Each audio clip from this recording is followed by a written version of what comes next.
we've had many healthy, interesting conversations about hair, about extensions, about lashes, about You're one of those dads. the distinction. No, You're one of those dads that want you to be natural. No. Not. Yeah. That is me. But what I can say, I've appreciated from your mom. He's like, she best when you look rough. Okay. I Black appreciate. dads love when their daughters wear their natural hair.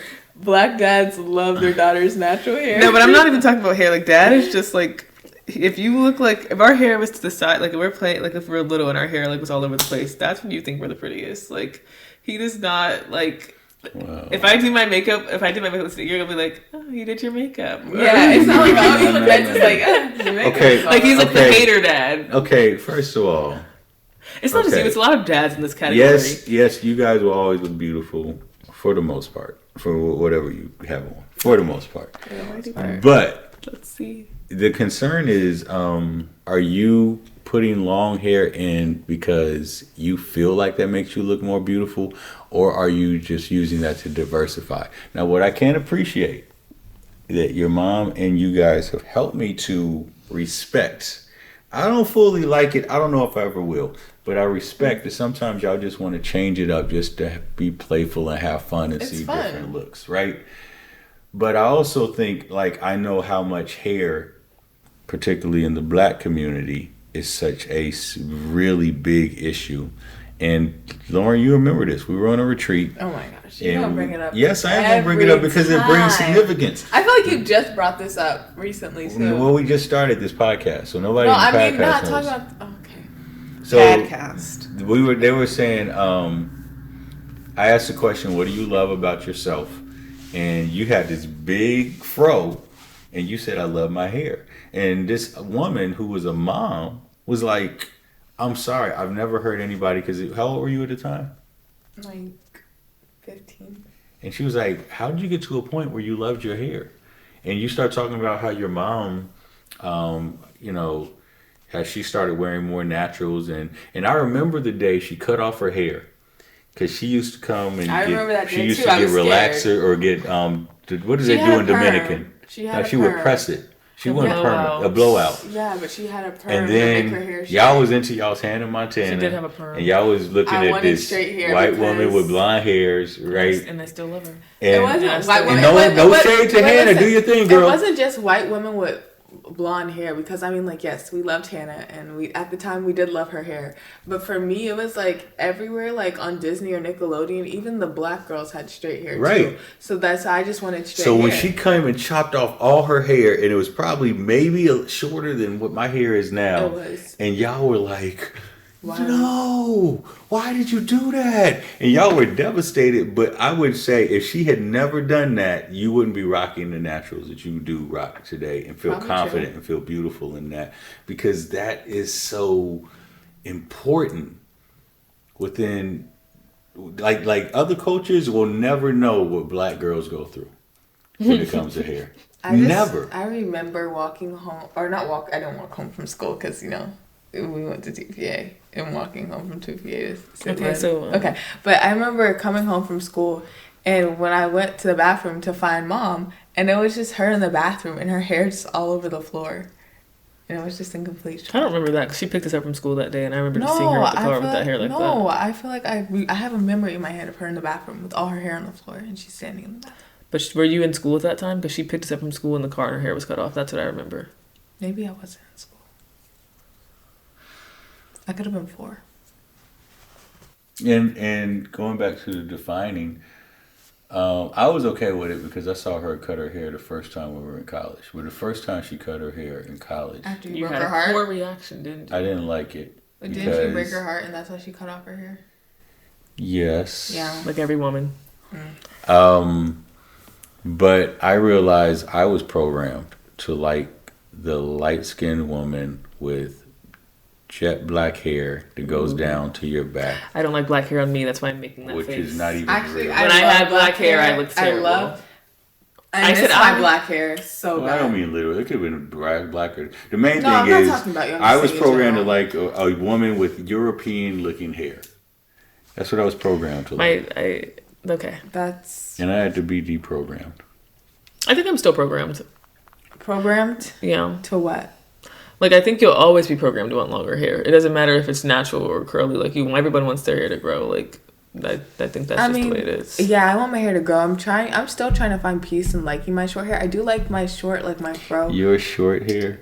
My fro. Yeah, it'd be girls that would be like rolling their eyes when y'all say y'all short. I didn't say my hair is short. I'm just saying I always wanted to grow. Like, I'm always doing things you to do make realize it grow. when I do my fro, I stretch it, right?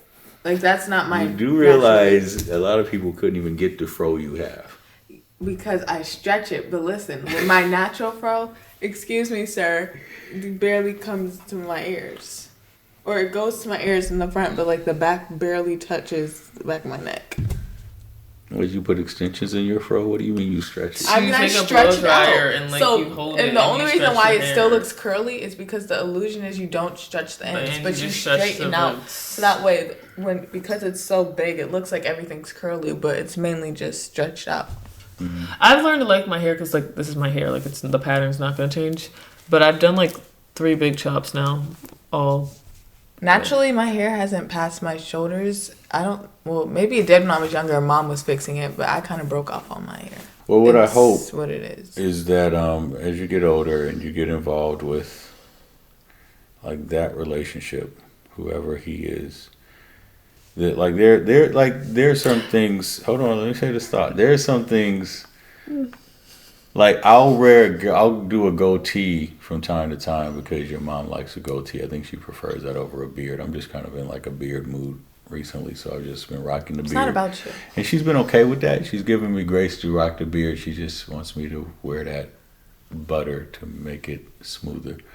But I'm saying there will be certain looks that you'll be willing to adapt or change because that significant other, that your person, whoever your spouse, there's certain little things that you don't mind doing because you know they like it, but it should never be anything that you feel like you're compromising your value or your worth, and you're settling for who you think you authentically are just to please somebody else. I feel like when I stopped trying to like when I just let it be is when it kind of started. I got peace with it. It's when it actually started growing. So I think for you, what you're saying is when you stopped trying anything, you had peace with it. Yeah. You gotta have a peace with who you are and a peace with your appearance. I've had a guy tell me not to cut my hair. I did cut it, and I didn't like him that much. But I'm just saying, why would I say who? That much to think about that. Yeah. I am curious who. Wait, they told you not to, or they? I told them I was gonna cut my hair. They're like, "Don't do that. No, you shouldn't cut it." And I was just like, "Oh, okay." And then I cut it the next day. But I was just like, I don't know why. But I do think I do want long. I was cutting it so my hair would grow back longer. But why do you want long hair? Because I want long hair. Like, because you can do more with long hair. Like, you can do more. Well, no, it's a lot of work. Have you noticed how many older women they just chop off their whole head? But I'm saying I will do that when I get older. I can see myself being a bob, like straight hair bob. No, I'm saying they shave the joint. I know. I've thought about that. Because they just don't want to deal with the headache. I've thought about doing like a low. Again, like, I have much respect for y'all as black women. And just the way that our hair kinky curls in a way that, like, European, Latino, Middle Eastern, Asian women or men, they don't understand that. Like, theirs just goes down and my hair grows up, but ours just does whatever it wants whenever it wants. I would love to see your hair. This is my hair. No, I mean, like his hair would be like a looser version of probably. What do you mean you'd love to see it? Like, I want to see your hair out. This is out. I mean, like, grown out. Don't grow out your hair, please. Like when I had locks. That's not locks. Locks. I don't this. It's a kill shot. I had locks. What are you saying? Right. I got the picture. I've seen the pictures. What is so funny? Just because they stood up? They didn't. Nothing bad. Maybe they were Florida man locks. No, they weren't Florida man locks. Mom was just like, every time I see a picture of Dad's locks, Mom always makes a comment about how, like, your hair wouldn't really, like, it locked eventually. It took longer, though, because your curls were looser. Well, I have European influence in my DNA. You're biracial, so it makes sense. Yeah. But your locks did look a bit strange. Like, they were just different. Very artsy looking. Thanks. You're welcome. I think that's the vibe you were going for too. They look good for some, like, yeah. I don't remember his, but some people's locks, like, when they're not perfect, they look good for some people. They look gooder. I said good for some people. I think one thing that needs to be said, though, is that these conversations, because we're not going to always agree on everything each other says, but I think they're very necessary. Because I think some people might watch this and perceive you to have some stuck in your ways thoughts. And I know who you are, and hopefully people who are watching this know who you are, that you're a very caring person. But our generation is supposed to be stuck in our ways. No, I don't think that's a good idea. No, it is. If someone had said that about, okay, think about slaves. If somebody was stuck in their way, what would we do? No, it's not that. It's not that. If you go and you hear what the sentiments that I've shared has, in many cases, are the sentiments of many parents. Parents seem to be stuck in their ways. They don't give the young people, whoever they're parenting, the flexibility to be them or whatever that is. Like, I get, if the younger generation perceives me as that, I mean, I can't stop that. Ouch. I think that I am less stuck in my ways than other parents, but I think that some of it has to do with foundation and standards and, sticking or believing in something. But I don't mind being perceived as being stuck in my ways. Right. Old-fashioned is something that I've embraced. I like old-fashioned. I don't think that's true for you.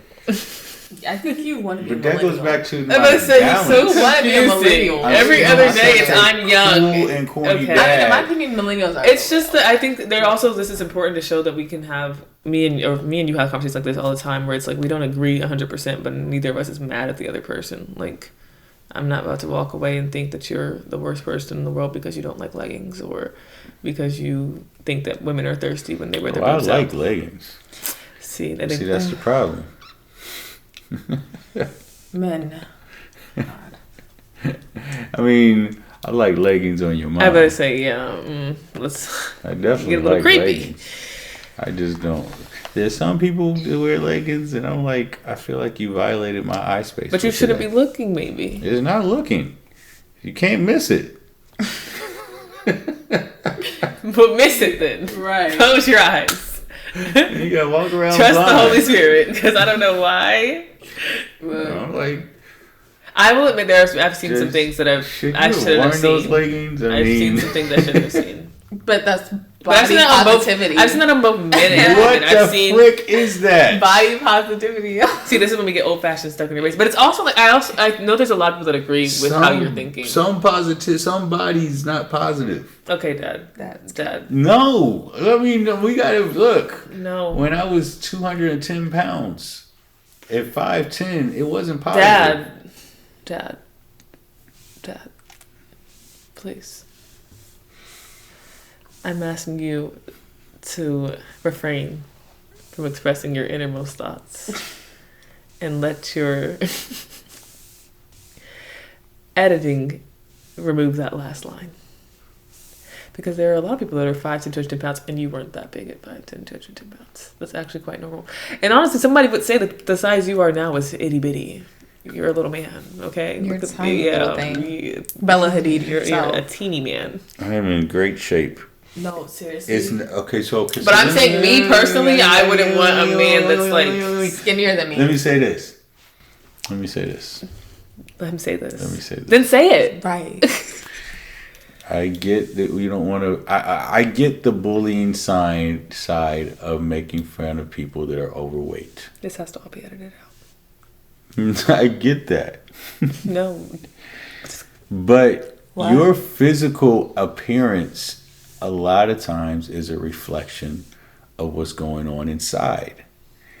I eat because I'm depressed. I have high blood pressure.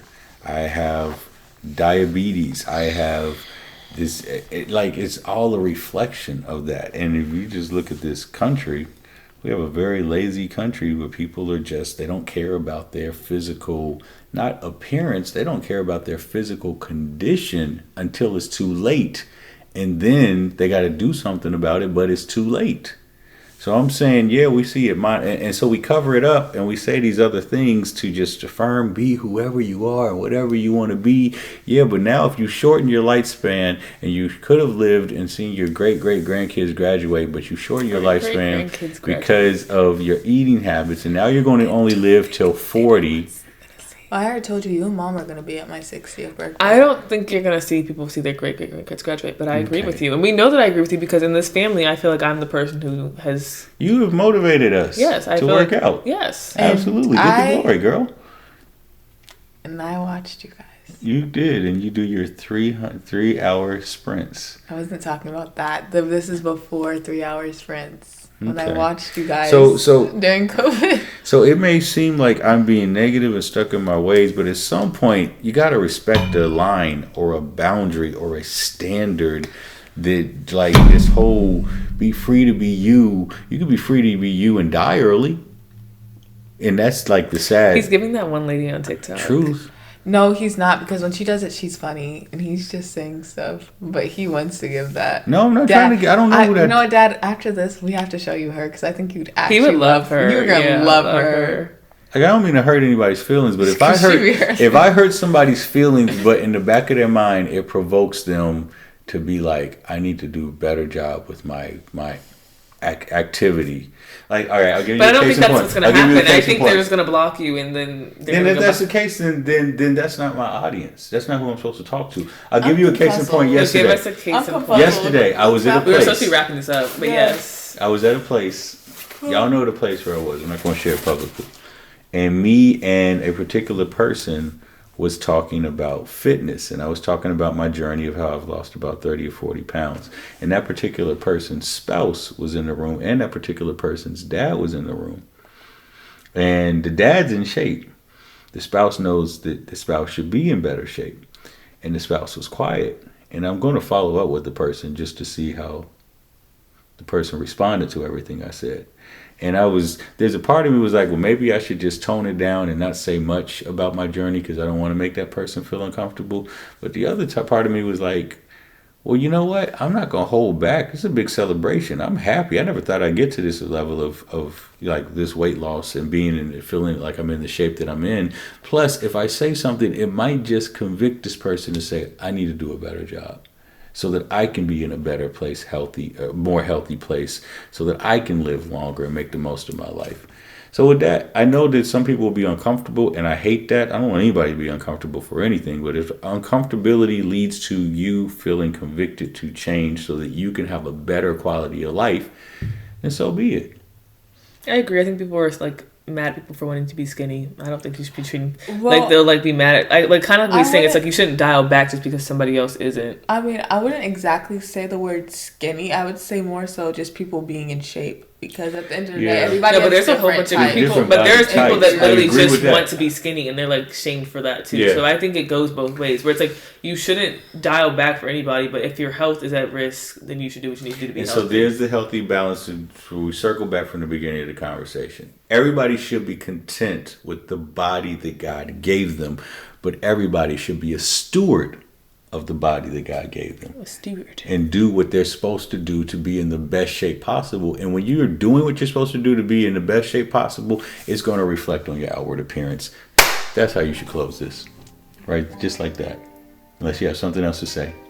If not, listen, we thank you for tuning in. We know you have your opinions. We'd love to hear your comments in the chat, as long as they are respectful. You don't have to cuss somebody out or call anybody out their name or anything like that. And if you do, then I respect you anyway for you having your opinion. We just deal with that. Make sure you do like, comment, share, and subscribe as we continue to have these great conversations between a father and his children that are women. Dad and his daughters. See you later. I don't know if half of that can be used, but you can look through it when it's time to edit, because I really don't know. I feel like that when that conversation was not, it needs guardrails. You might need guardrails.